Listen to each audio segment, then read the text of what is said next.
Shalom, shalom, shalom mes bien-aimés, je suis dans la joie, vraiment dans une grande joie de vous retrouver tous en ce premier jour de formation, d'enseignement sur notre grand thème qui s'intitule Communication publique et prise de parole. Je voudrais d'abord honorer chaque responsable de notre plateforme USDC, le coordonnateur, le président du conseil d'administration, oui, l'administration, les finances, chacun d'entre vous, on vous rend qualité et grade. Et bien évidemment, je voudrais vraiment honorer tous les serviteurs et servantes de Dieu de notre plateforme de l'USDC, tous les enseignants qui nous rejoignent et bien évidemment encore tout le peuple de Dieu qui nous écoutera au travers de ces différentes communications, de ces différents audios tout au long de cette semaine. Elle va être longue, 5 jours, 5 jours où je pourrai m'entretenir avec vous, où je partagerai la pensée d'en haut sur ce qu'est la communication publique et la prise de parole. Tout cela pour que nous puissions tous ensemble être bien équipés, que nous puissions tous être ensemble, être en mesure d'apporter vraiment la parole de notre Seigneur et Sauveur Jésus-Christ, cette parole inspirée dans un beau packaging, comme je pourrais le dire, un bel emballage, la communication est ce bel emballage, pour que les uns et les autres puissent bien recevoir cela, mettre cela en pratique et eux aussi avancer et toujours pour l'édification du corps de Christ, pour la gloire de notre Seigneur et Sauveur Jésus-Christ. Amen, amen, amen. En ce jour 1, mon sous-thème s'intitulera la théologie de la communication. Les serviteurs de Dieu comme porteurs, gardiens et transmetteurs du message divin. J'entendais un peu cette semaine qui vient de s'écouler l'homme de Dieu, le docteur Maxime, quand il parlait, je me dis, qu'est-ce que je vais dire? Il va tout dire. Non, je bénis le Seigneur. C'est pas pareil, c'est pas la même chose. Lui, c'est la parole de Dieu, la maîtrise de la parole de Dieu. Moi, je parlerai de la communication autour de cette parole de Dieu. Bon nombre d'entre vous qui me connaissez, vous savez que je suis une spécialiste en communication, me dire, mais vous devez penser, mais qu'est-ce que la communication a à voir avec Dieu? Qu'est-ce que la communication a à voir avec la parole de Dieu? Mais bien aimé, l'objectif de ce jour est simple, c'est de comprendre que communiquer, c'est pas seulement parler. Non, communiquer, c'est porter fidèlement une vérité. Communiquer, c'est influencer des consciences et représenter le royaume dans l'espace public. Mais avant d'aller plus loin, permettez-moi d'abord d'adresser cette prière à notre Père qui est dans les cieux. Amen, amen, amen, mes bien-aimés. Père éternel, toi qui as créé les mondes, oui, parce qu'il y a plusieurs mondes, tu les as créés par ta parole, Papa. Nous venons devant toi pour recevoir la discipline de la bouche, de notre bouche. Nous venons devant toi pour recevoir la sagesse de l'expression et la responsabilité de l'influence. Père éternel, que toute parole vide, toute communication désordonnée, toute confusion doctrinale et toute légèreté ministérielle soit brisée au milieu de nous. Papa, fais de nous des porteurs fidèles de ta pensée. Oui, nous avons besoin que tu puisses oindre nos langues, que tu puisses renouveler nos intelligences, que tu puisses sanctifier nos motivations. Père éternel, Dieu de gloire, que notre bouche cesse d'être un simple instrument humain et devienne, comme tu le veux, un autel où va brûler le feu de ta vérité. Papa, je t'ai ainsi prié dans le beau et précieux nom de notre Seigneur et Sauveur, Jésus-Christ. Amen, amen, mes bien-aimés. Le verset principal donc de ce premier jour de formation est en 2 Corinthiens 5:20. Je lis la parole dans le beau et précieux nom de notre Seigneur et Sauveur, Jésus-Christ. Nous faisons donc les fonctions d'ambassadeurs pour Christ. Retenez bien cela. Nous faisons donc les fonctions d'ambassadeurs pour Christ. Vous l'avez entendu maintes et maintes fois. Première semaine, deuxième semaine, le mot ambassadeur. Nous faisons donc les fonctions d'ambassadeur pour Christ. 2 Corinthiens chapitre 5 au verset 20. Les versets secondaires sont les suivants. Je ne vais pas les lire, je vais juste dire détailler les versets sans les lire et nous y reviendrons au fur et à mesure de notre enseignement de ce jour. Genèse 1:3, Exode 4 du verset 11 à 12, Jérémie chapitre 1 au verset 9, Matthieu 12 du verset 36 au verset 37, Colossiens 4 au verset 6, Éphésiens 4 au verset 29, Jacques 3, les versets 1 à 12, et non encore, Proverbe 18 au verset 21, oui c'est le dernier, Proverbe 18 verset 21, vous le connaissez, la mort et la vie sont au pouvoir de la langue, quiconque l'aime en mangera les fruits. Alors mes bien-aimés, pourquoi la communication est une question théologique et non simplement technique? Nous connaissons la communication en tant que technique. Ça, tout le monde la connaît. La communication en tant que discipline, en tant que matière. Mais aujourd'hui, je voudrais quand même vous relever cette question théologique autour de la communication. Bon nombre de nous pensent que communiquer, c'est savoir parler. Mais bien aimé, c'est insuffisant. Dans la Bible, la communication, elle touche la révélation, la transmission, l'autorité, la responsabilité morale, la formation des consciences. Oui, la première action créatrice divine n'a pas été une action physique. Non, Dieu, il a parlé. Il a parlé. Nous le voyons dans Genèse 1:3. Dieu dit que la lumière soit. Dieu dit que la lumière soit. Alors, en cela, on peut dire que la communication, elle précède la transformation. Qu'est-ce que ça veut dire? Ça veut dire que les mots créent des réalités. Ça veut dire que les mots orientent les comportements. Ça veut dire que les mots construisent des cultures. Oui, mes bien-aimés. Un ministère qui sera faible dans sa communication va limiter son influence. Retenez cela, mes bien-aimés. Un ministère qui sera faible dans sa communication va limiter son influence. On le sait tous. On l'a vécu au moins une fois dans notre vie. Nous avons pu aller ça et là et nous retrouver dans une assemblée où la communication était faible. Qu'est-ce qu'il s'est passé? On est rentré, on est sorti comme on est rentré. Pourquoi? Parce que la communication n'était pas claire. Je vais détailler au fur et à mesure, de mon exposé. Aucune influence. Parce que ça a été un ministère faible dans sa communication. Amen. Amen, amen. Le deuxième point que je voudrais aborder en ce premier jour, pour aller toujours doucement et planter le décor, comme j'aime le dire, Dieu est un communicateur. C'est là le fondement théologique de la parole. La Bible, elle présente Dieu comme, d'abord, le Dieu qui révèle. Nous l'avons vu la semaine dernière avec le docteur Maxime. Amen. Il parle. Il a parlé à Adam, il a parlé à Noé, il a parlé à Abraham, il a parlé aux prophètes. Il continue de nous parler. Le silence de Dieu quant à lui, mes bien-aimés, oulala, les 400 ans de silence du peuple hébreu, on sait ce que ça a donné.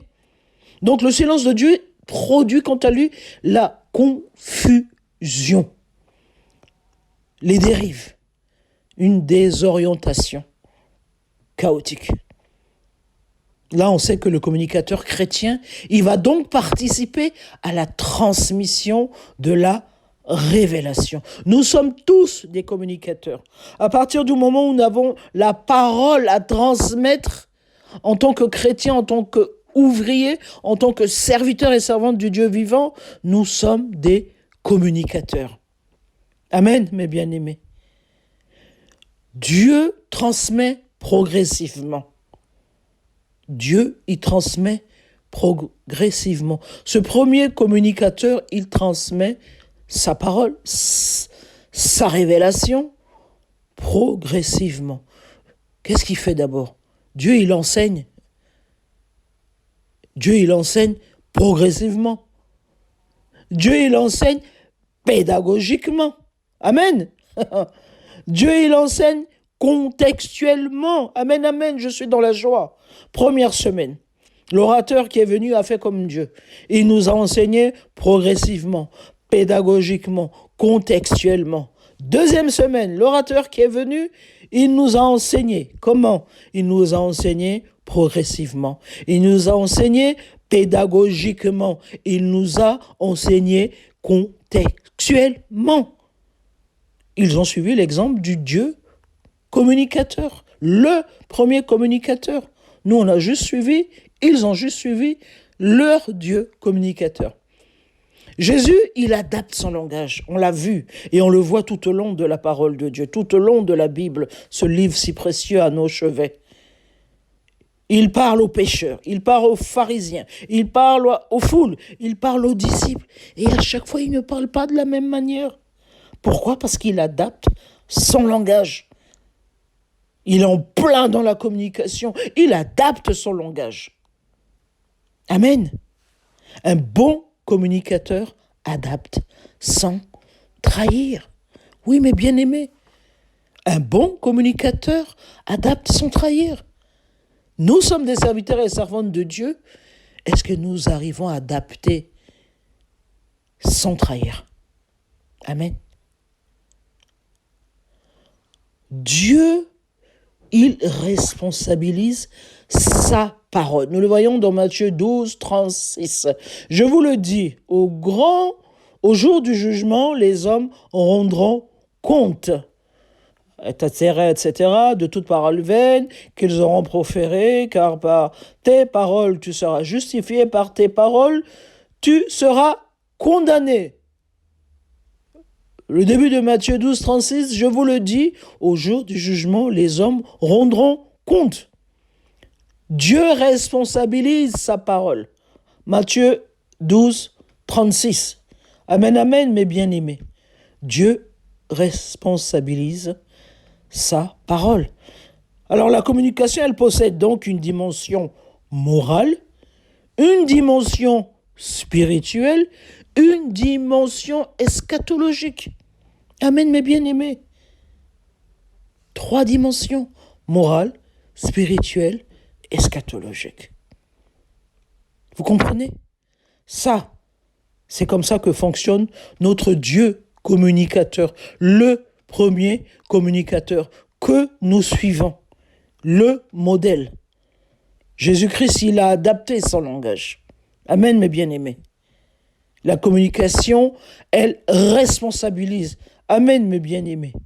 La communication possède des dimensions différentes, morales, spirituelles, eschatologiques. Nous, en tant que serviteurs de Dieu, on l'a suffisamment vu ces 2 premières semaines, nous sommes des ambassadeurs. Ça, c'est la théologie de la représentation. On vous l'a suffisamment martelé. 2 Corinthiens 5, 20 nous dit ceci. Nous faisons donc les fonctions d'ambassadeur pour Christ. Un ambassadeur ne représente pas ses émotions. Dans la communication, il n'y a pas d'émotion. Un ambassadeur ne parle pas selon ses préférences. Dans la communication, il n'y a pas de préférence. Un ambassadeur transmet fidèlement. La communication doit être fidèle. Amen, mes bien-aimés. Alors, je nous invite tous à nous poser ces quelques questions. Est-ce que quand nous prêchons Christ, est-ce que c'est Christ que nous prêchons ou bien nous prêchons nous-mêmes? Est-ce que je me prêche moi? Amen. Est-ce que nous cherchons la vérité ou l'admiration? Est-ce que moi, Lydie, je cherche quand je prêche l'admiration de ceux qui m'écoutent? Ou alors, je cherche la vérité? Amen, mes bien-aimés.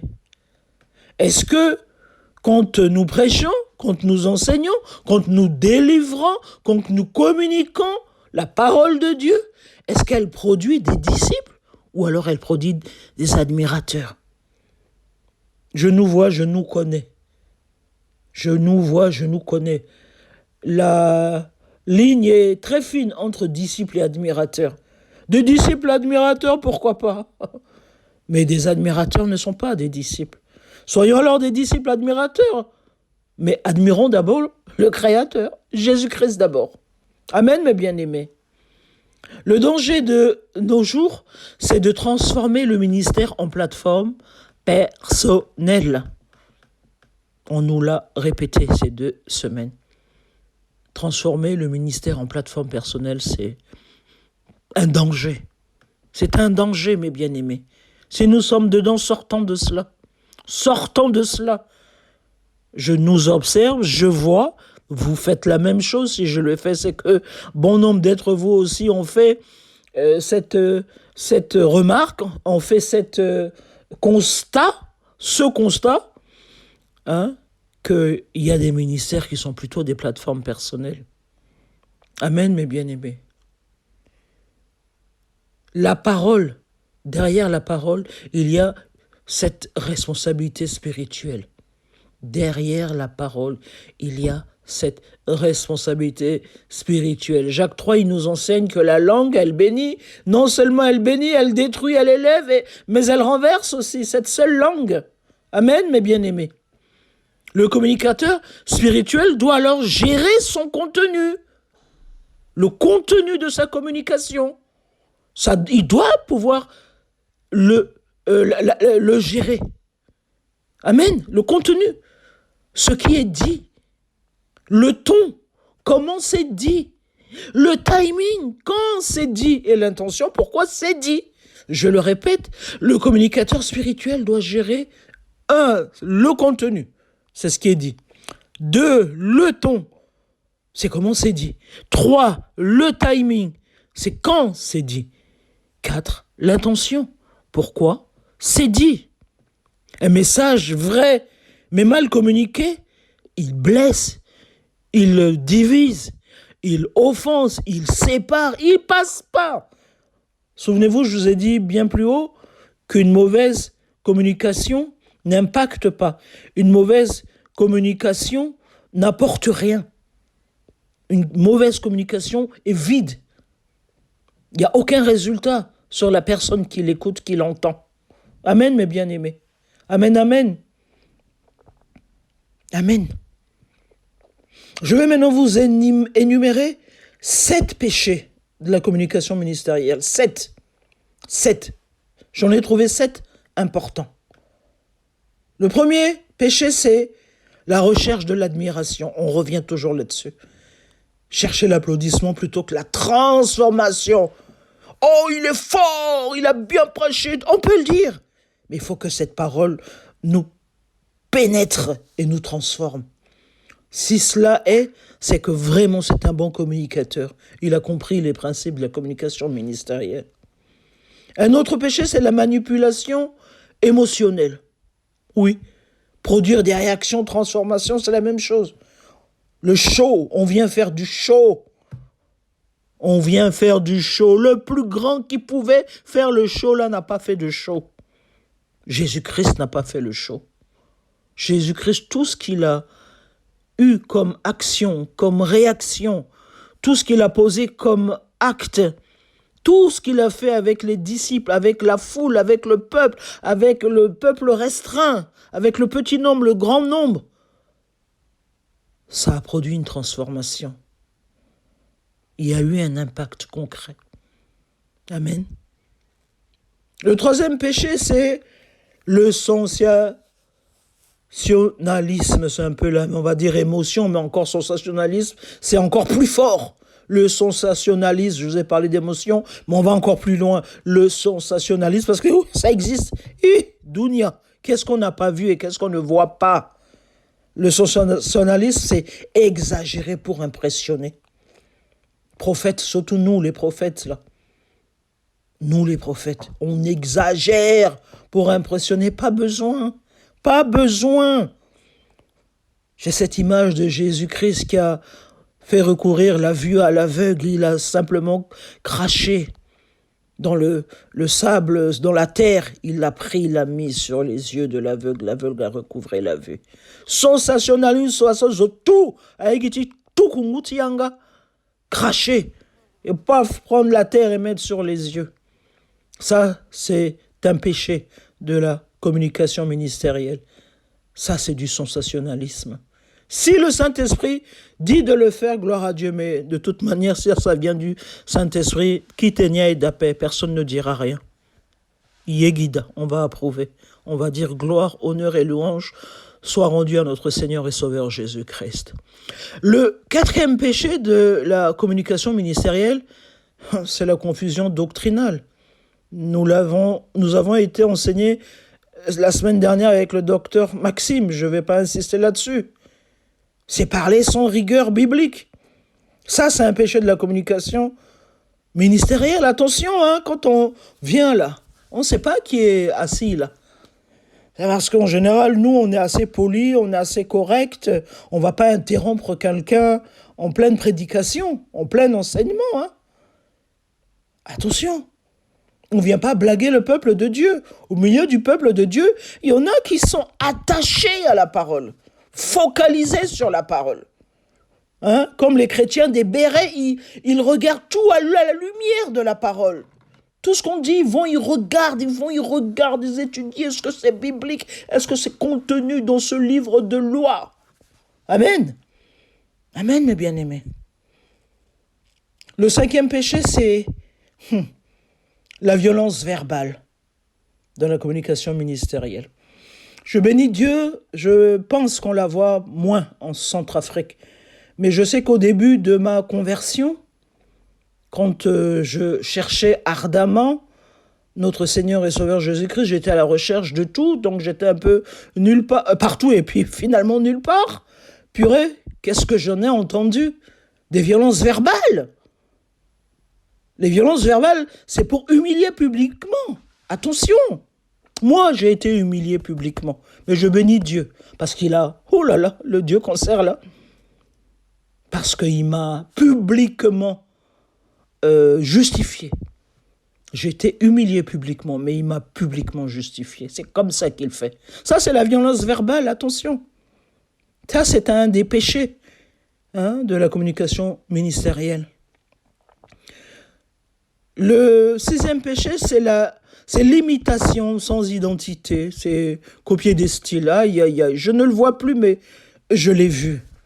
Et je pouvais reconnaître qui était de quelle école, qui était de quelle église. La manière de parler, le style, la manière de prêcher, les expressions, même les déplacements. Je disais, cette personne-là vient de là, on dirait que c'est l'autre même qui est en train de prêcher. L'imitation sans identité. On n'imite pas. Nous pouvons être 1000 serviteurs et servantes de Dieu. Il y a 1000 façons d'apporter la parole, 1000 façons de se tenir sur la chair, 1000 façons de relation avec le Seigneur. Amen. Amen. Nous ne sommes pas des copieurs. Ça, c'est l'un des péchés encore, l'imitation sans identité de la communication ministérielle. Et le septième péché, c'est l'absence d'écoute. L'absence d'écoute, c'est communiquer sans comprendre.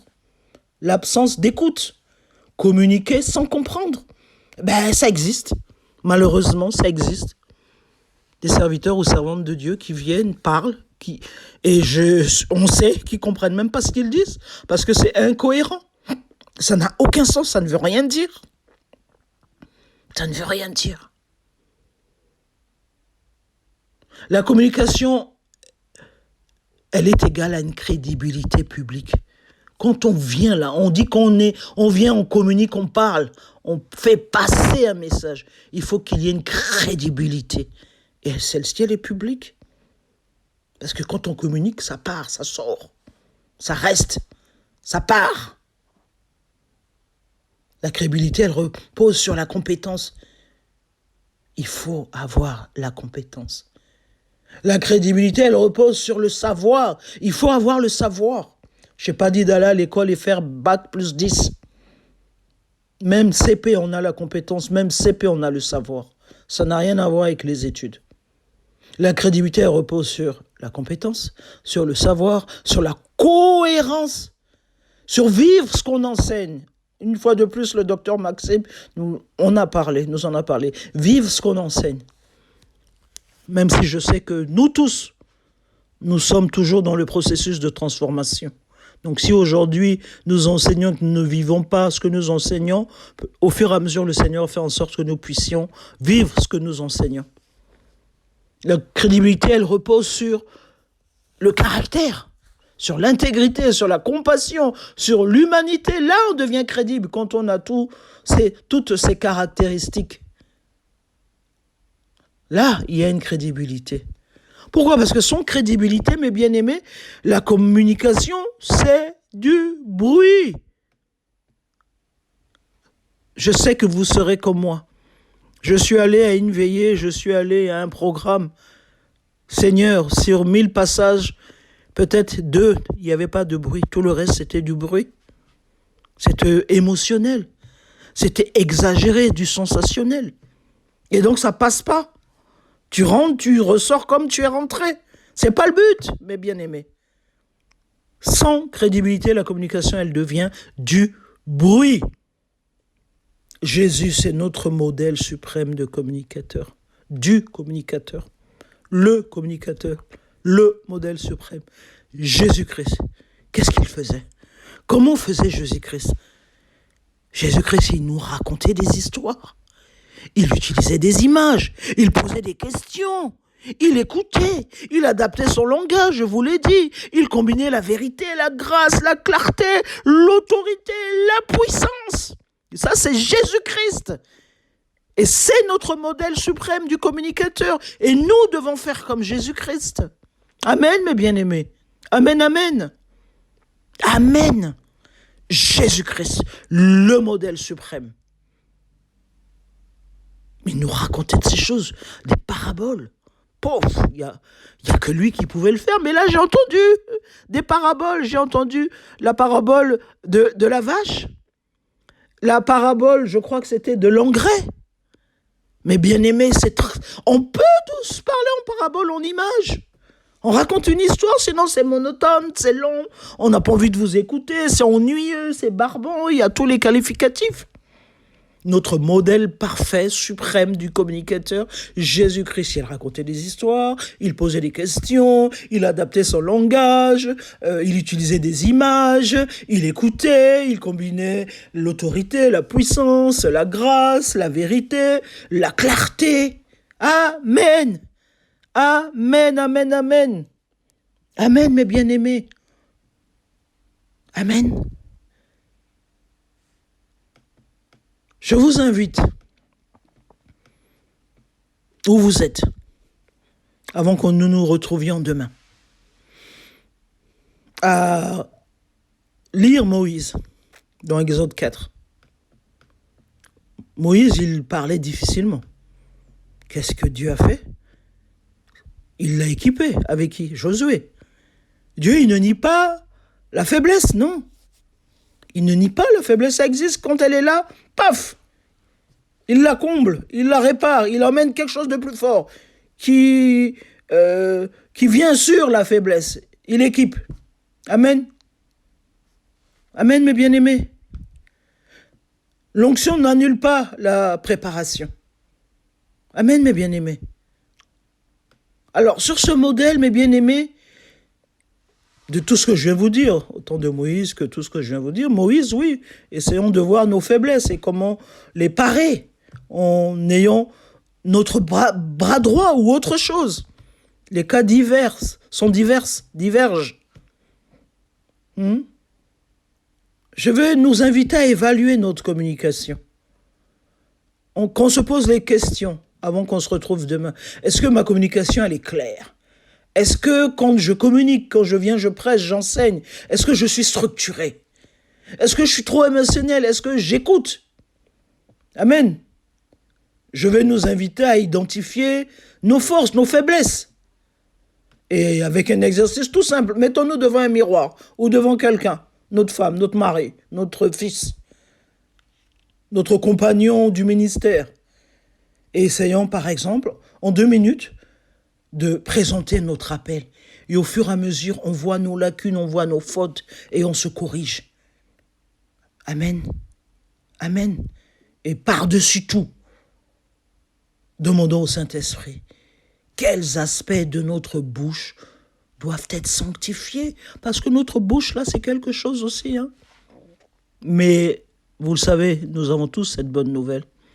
La chair est faible, mais l'esprit est bien disposé. Amen, amen, mes bien-aimés. Amen, mes bien-aimés. La chair est faible, mais l'esprit est bien disposé. Et le Saint-Esprit est avec nous, est en nous. Et je pense que si le Seigneur permet que nous puissions avoir ce genre de message, c'est parce qu'il veut corriger ce qui ne marche pas, parce qu'il connaît la soif de ceux qui nous écoutent, vers qui il nous envoie. Amen. Et je vous assure et je vous le redis, au milieu du peuple, il y a des personnes exigeantes, qui ont soif de la parole de Dieu, soif de connaître Dieu. Alors cette parole, emmenons-la bien enveloppée avec une bonne communication. Amen, amen. Amen, mes bien-aimés. Seigneur, sanctifie nos langues, Papa, que nos paroles deviennent des instruments de guérison, de vérité et de transformation. Nous refusons, serviteurs et servantes du Dieu vivant, USDC, tous ceux qui nous écoutent, nous refusons la confusion, la superficialité et la communication vide.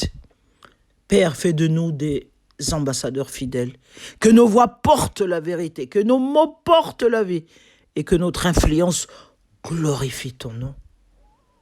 Papa, que toute peur, toute intimidation et toute faiblesse communicationnelle tombe maintenant. Que toute peur, toute intimidation et toute faiblesse communicationnelle tombe maintenant au nom puissant de Jésus-Christ. Amen, amen, mes bien-aimés. Amen, amen, amen. Amen. Heureuse de ce moment avec vous. J'espère que je n'ai pas été longue. Et nous nous retrouvons donc demain au deuxième jour pour poursuivre avec ce thème, ce grand thème qui semble bizarre, qui semble tellement éloigné de la parole de Dieu. Mais non, la communication publique et la prise de parole, ça concerne notre ministère, ça concerne le corps du Christ, ça concerne la théologie au nom puissant de Jésus-Christ. Amen. Amen, amen. On se retrouve très très vite. À demain. Soyez bénis. Belle journée à vous. Merci.